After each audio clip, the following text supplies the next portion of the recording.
Bonjour à tous et bienvenue pour cette nouvelle vidéo. Alors, après vous avoir parlé des attractions du Wizarding World, en tout cas pour ce qui concerne la première partie de ces attractions, aujourd'hui on va vous parler d'une expérience un peu particulière pour votre voyage au Wizarding World. Un peu en dehors des attractions, le Wizarding World compte également une attraction d'un style un peu particulier, c'est l'expérience Ollivander. Lorsque l'on a lu les livres, vu les films, on sait tous à un moment ou à un autre, imaginez passer cette étape on ne peut plus magique de choisir sa baguette magique. Enfin, de la choisir. N'oublions pas que c'est la baguette qui choisit son sorcier et pas le contraire. En ouvrant le Wizarding World en 2010 à Island of Adventures, dans le complexe floridien qui est celui d'Universal à Orlando, les créateurs et artistes de la firme hollywoodienne ont assez rapidement voulu que chaque visiteur de Wizarding World puisse se saisir en fait de cette expérience extraordinaire du choix de la baguette.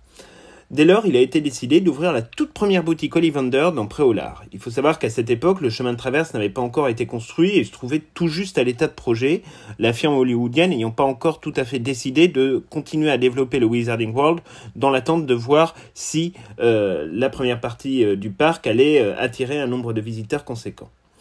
Il était donc difficile à cette époque-là de faire un autre choix que de déroger un peu aux livres et aux films en intégrant l'expérience Ollivander dans Pré-au-Lard où en fait cette boutique ne s'est jamais trouvée ni dans les films ni dans les livres. Après, on va leur pardonner, on n'est pas méchants et nous ne sommes pas que des puristes. Il faut savoir que lorsqu'ils ont voulu installer cette nouvelle forme d'attraction, il y a eu beaucoup d'échanges sur la manière dont cela pouvait se dérouler. Et c'est vrai que d'un point de vue technique, c'était pas forcément très simple de trouver la solution. Donc l'expérience Ollivander, en fait, elle va pouvoir se vivre désormais avec l'installation du chemin de traverse et son inauguration en 2014 dans les deux endroits en fait du Wizarding World, donc à la fois sur le chemin de traverse, mais aussi et encore et toujours à Pré-au-Lard. Alors, c'est vrai que la question de Ollivander, une fois que ça a eu ouvert sur le chemin de traverse, a pu se poser, est-ce qu'il fallait conserver ou non cette attraction et ce passage dans Pré-au-Lard. Et en fait, ils se sont heurtés à deux problématiques. La première, en fait, réside dans le fait que les espaces qui sont consacrés aux deux parties du Wizarding World ne sont franchement pas extensibles et qu'il en va un petit peu de même pour les boutiques qui sont souvent bondées. Et c'est vrai que la place peut manquer parfois. La seconde problématique réside dans le fait que beaucoup de visiteurs, par notamment souci d'économie, même si ce sont des économies qui restent franchement très très minimes, ne prennent pas le billet parc to parc et vont préférer faire un parc par jour en se privant de l'expérience du Poudlard Express. Dès lors, ils doivent effectivement pouvoir acquérir une baguette quand même et sans suivre le parcours thématisé du passage par le chemin de traverse avant de rejoindre Pré-au-Lard et Poudlard en Poudlard Express. Ça, c'est vrai que dans l'idéal, nous, c'est ce qu'on vous conseille, c'est de d'abord débuter votre voyage au Wizarding World par le chemin de traverse pour ensuite gagner Pré-au-Lard et Poudlard, puisque là on est vraiment dans la timeline qui était celle décidée pour le livre et pour le film. Alors depuis tout à l'heure vous vous dites mais pourquoi est-ce qu'on parle d'expérience Ollivander ? En réalité c'est parce que vous allez pouvoir vivre cette nouvelle forme d'attraction sur l'ensemble de votre journée dans le parc floridien. En effet, dès qu'il y a eu les toutes premières réunions créatives avec J.K. Rowling, très rapidement, J.K. Rowling a fait part de son souhait de donner corps à la magie qui était inventée dans ses livres et qui a parfaitement été mise en place par toutes les équipes de production de la Warner Bros. Autour de la saga cinématographique de Harry Potter. Donc son souhait a dû être analysé, traité par les artistes et les réalisateurs d'Orlando et d'Universal pour concevoir une technologie qui soit à la fois simple à utiliser mais qui reste néanmoins révolutionnaire pour un parc d'attractions puisque aucun autre parc d'attractions, notamment en Floride ou même sur l'ensemble du territoire des États-Unis, ne propose un tel type d'expérience. En effet, cette nouvelle technologie va vous permettre sur l'ensemble du Wizarding World d'interagir avec de très nombreux éléments du décor dans les deux zones du parc. Votre baguette magique que vous achèterez chez Ollivander va donc agir comme le ferait véritablement une baguette magique issue de l'univers de Harry Potter. On va pas se le cacher, c'est franchement plaisant de pouvoir se balader tout autour du Wizarding World et de jeter des sorts et des sortilèges sur différents éléments du décor. Tout a été pensé pour que la magie imprègne le lieu jusque dans les moindres détails. Et c'est ça en fait qui est assez extraordinaire, c'est que la magie, vous allez la trouver à la fois par les décors somptueux, la musique, l'ambiance, les visiteurs qui sont souvent déguisés avec des robes de sorciers ou avec des déguisements personnalisés. Et en même temps, c'est vrai que cette expérience Ollivander vient rajouter quelque chose de très fort à l'ambiance magique du lieu. Mais revenons d'abord à votre visite chez Ollivander. Là, à partir du moment où vous vous y rendez, vous allez avoir deux types de solutions. Soit vous entrez directement dans la partie boutique et vous faites vos emplettes comme dans n'importe quelle autre boutique, soit vous allez faire une très rapide queue pour assister au spectacle. Parce que oui, en effet, l'expérience Ollivander se vit aussi au travers d'une très courte animation, en présence parfois d'Ollivander lui-même ou de l'un de ses assistants, évidemment joué par un team members d'Universal. Une fois entré dans la partie attraction, Ollivander ou son assistant va faire son apparition et choisir une personne dans l'assistance. Généralement, c'est une vingtaine de personnes maximum. Ça peut varier en fonction du nombre de personnes présentes sur le parc, mais globalement, il faut compter environ une vingtaine de personnes. Et la majorité du temps, et si le groupe le permet, la composition du groupe le permet, ce sont des enfants ou des jeunes adolescents qui vont être choisis. Ils suivront dès lors le même parcours initiatique à la recherche de la bonne baguette que Harry Potter a pu connaître dans le premier volume de ses aventures et dans le premier film. Grâce à de très nombreux effets spéciaux et à de très nombreuses interactions avec les décors, ce sont généralement 3 baguettes qui vont être utilisées par l'enfant jusqu'à trouver la bonne. Alors, rassurez-vous, parfois ce sont aussi des adultes qui sont choisis, mais c'est un petit peu plus rare, ça dépend vraiment de la configuration du groupe qui pénétrera avec vous à l'intérieur de la boutique Ollivander. Alors, cette attraction, elle est effectivement un peu enfantine, mais elle n'en reste pas néanmoins véritablement émouvante, car elle nous renvoie à des scènes absolument mythiques de l'aventure de Harry Potter. Une fois que la baguette sera choisie, vous serez invité à vous rendre dans la boutique juste à côté. À noter que selon le team members, s'il est plus ou moins de bonne humeur, il est possible que l'enfant et sa famille bénéficient d'une réduction de 10% pour avoir contribué à l'animation. Alors ça, c'est pas automatique, on va pas se mentir, parfois ça n'arrive pas, ça dépend vraiment du team members qui va conduire l'ensemble de l'animation, mais ça peut arriver. Alors, une fois que vous serez rentré dans cette boutique, vous allez avoir le choix entre 2 types de baguettes. D'un côté, les baguettes normales, c'est celles que vous pouvez acheter dans le commerce, par exemple sur Noble Collection ou à la Fnac ou sur d'autres sites comme Amazon. Et de l'autre côté, vous allez avoir les baguettes interactives qui sont en fait les copies conformes de celles trouvables dans le commerce, mais qui bénéficient au bout de la baguette d'un tout petit capteur qui va vous permettre ensuite d'interagir avec l'ensemble des décors du Wizarding World.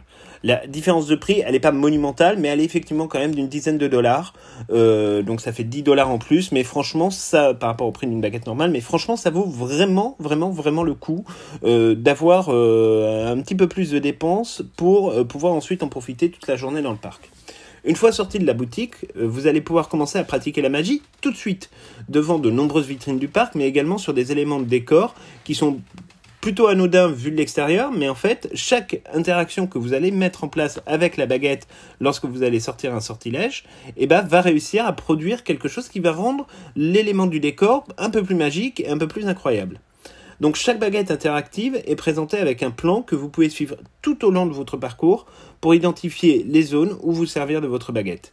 Il faut noter que absolument aucune attraction n'est pour le moment prévue pour l'usage des baguettes. C'est peut-être une future idée d'ailleurs pour Universal, mais après, on va pas se mentir, ça va être un peu difficile de l'imaginer puisqu'on peut pas forcer les gens évidemment à acheter des baguettes magiques, surtout que le prix, qui est compris donc globalement entre 35 et 45 dollars, reste pour le moins un peu élevé.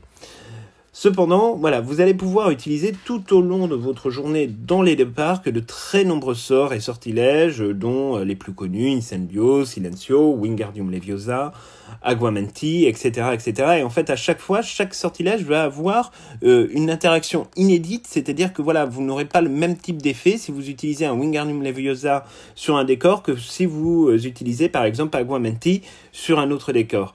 Et vraiment, partout dans le Wizarding World, vous allez avoir des endroits disséminés. Parfois, il faut vraiment les chercher. C'est pour ça que la carte est vraiment utile, parce que parfois, ils sont vraiment bien cachés. Par exemple, l'allée des embrumes. L'allée des embrumes, il faut savoir qu'elle est présente au sein du Wizarding World. On vous en reparlera dans une prochaine vidéo.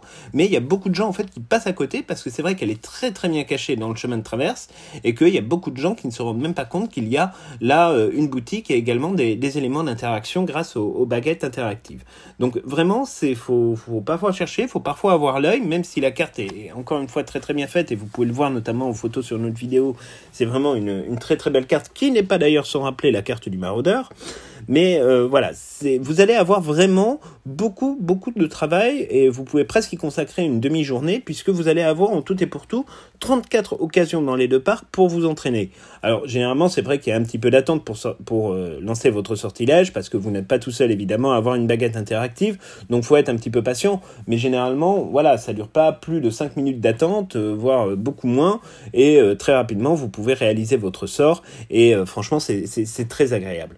Donc là-dessus vous avez quelques franches heures de rigolade devant vous, ça fait partie vraiment en plus de l'attraction finalement au sens premier du terme du Wizarding World, c'est-à-dire que vous n'êtes pas un visiteur lambda, vous devenez vraiment un sorcier qui suit un cheminement, et ça encore une fois c'est quelque chose de vraiment rare dans les parcs d'attractions, et même aux États-Unis où ils ont souvent une longueur d'avance, là vous devenez vraiment quelque part le héros de votre propre journée, et ça reste vraiment une nouveauté franchement intéressante à exploiter, et peut-être que d'autres parcs pourront certainement se mettre sur un principe similaire, même si évidemment l'usage des baguettes magiques pour l'instant est réservé uniquement à Harry Potter et au Wizarding World. Mais c'est vrai que de plus en plus, il va falloir que les parcs d'attractions se décident peut-être à des expériences de plus en plus immersives, comme ça peut être le cas par exemple avec Animal Kingdom et son land Pandora, ou même par exemple avec les Disney Hollywood Studios et leur land de Star Wars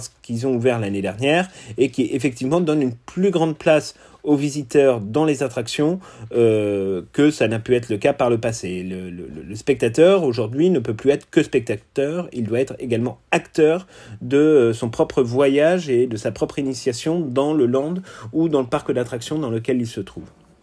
Donc vraiment, l'expérience des baguettes interactives d'Ollivander, c'est quelque chose qu'on vous recommande très fortement, malgré le fait que effectivement ça puisse avoir un petit prix. Ça vaut vraiment le coup parce que ça rajoute vraiment à la magie de votre séjour et à la magie que vous allez pouvoir dégager tout au long de votre voyage dans le Wizarding World.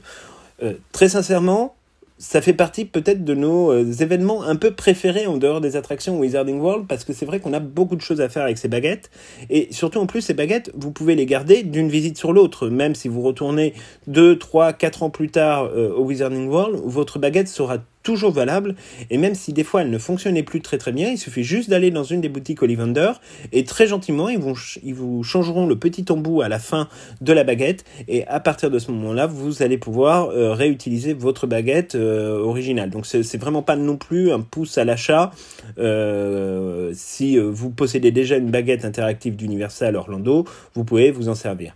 Alors à noter que cette expérience des baguettes interactives, elle est proposée dans tous les parcs du Wizarding World, que ce soit à Los Angeles ou que ce soit à Osaka. Néanmoins, attention, le chemin de traverse n'est pas encore disponible dans tous les parcs Universal, ça viendra, pour l'instant on n'y est pas encore, donc c'est vrai qu'aujourd'hui l'expérience Ollivander la plus saisissante, ça reste néanmoins au Wizarding World de Orlando. Voilà, c'est tout ce qu'on avait à vous dire pour aujourd'hui. On vous invite à regarder nos autres vidéos pour bien préparer votre voyage. Vous le savez, c'est tous les samedis. Et n'oubliez pas non plus de vous abonner à notre chaîne YouTube et d'activer la petite cloche pour être tenu au courant de toutes nos dernières vidéos. Voilà, à très bientôt.